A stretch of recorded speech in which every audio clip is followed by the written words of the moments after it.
ప్రకాశం జిల్లా Markapuram YSR Congress party MLA అభ్యర్థి అన్న రాంబాబుతో ఆర్యవైశ్యుల ఆత్మీయ సమావేశం నిర్వహించారు. ఆదివారం సౌజన్య ఫంక్షన్ హాల్లో నిర్వహించిన కార్యక్రమంలో ఆర్యవైశ్య కుటుంబాలు పెద్ద సంఖ్యలో పాల్గొన్నారు. ముందుగా ఆర్యవైశ్య ముద్దుబిడ్డ అన్న రాంబాబును పూలవర్షం కురిపించి స్వాగతం పలికారు. అనంతరం వేద పండితుల చేత ఆశీస్సులు అందించారు. ఈ సందర్భంగా అన్న రాంబాబు మాట్లాడుతూ వచ్చే ఎన్నికల్లో తనకు అండగా నిలిచి తన విజయానికి కృషి చేయాలని కోరారు. ఈ కార్యక్రమంలో పట్టణంలోని ఆర్యవైశ్యులు తదితరులు పాల్గొన్నారు.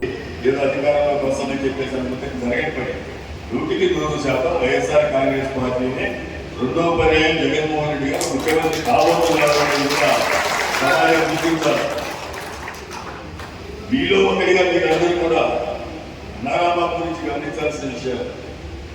డబ్బు మీద వేయడం లేదు, పదవి మీద లేదు, కేవలం సర్వీస్ మీదనే ఉంది. దీనిని ఒకటైతే పోరాటం, పదవి ఒకటే కాదు, ఆ పదవి ద్వారా ప్రజలు జరుగుతున్న అన్యాయాన్ని అరికట్టి ప్రజలకు అండగా ఉండాలన్నటువంటి సంకల్పం. దాంట్లో విజయం సాధించినారు అన్నారాంబాబు అనేది కూడా మీకు ముందుస్తా ఉన్నా. 13,500 ఎకరాలకు సాగునీరు తాగునీరు తెచ్చుకున్నాం.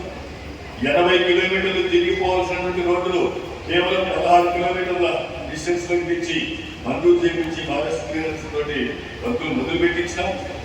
అలాగే ఈ చట్టసభలు చట్టాలు తయారు చేయాలి, కానీ దానికి వ్యతిరేకంగా ముందుకు పొందినటువంటి ప్రభుత్వాలు మంచి విధానం కాదు అని చెప్పేసి వ్యతిరేకించి, ఇంత రాష్ట్రం కదా లేదా ఉమ్మడి రాష్ట్రంలో జరిగింది కదా, ఎక్కడ వాళ్ళు అధికార పార్టీని వ్యతిరేకించి ఒక్కళ్ళలో వచ్చి తన యొక్క నిరసన ఎవరన్నా తెలిపినా కలపలేదు.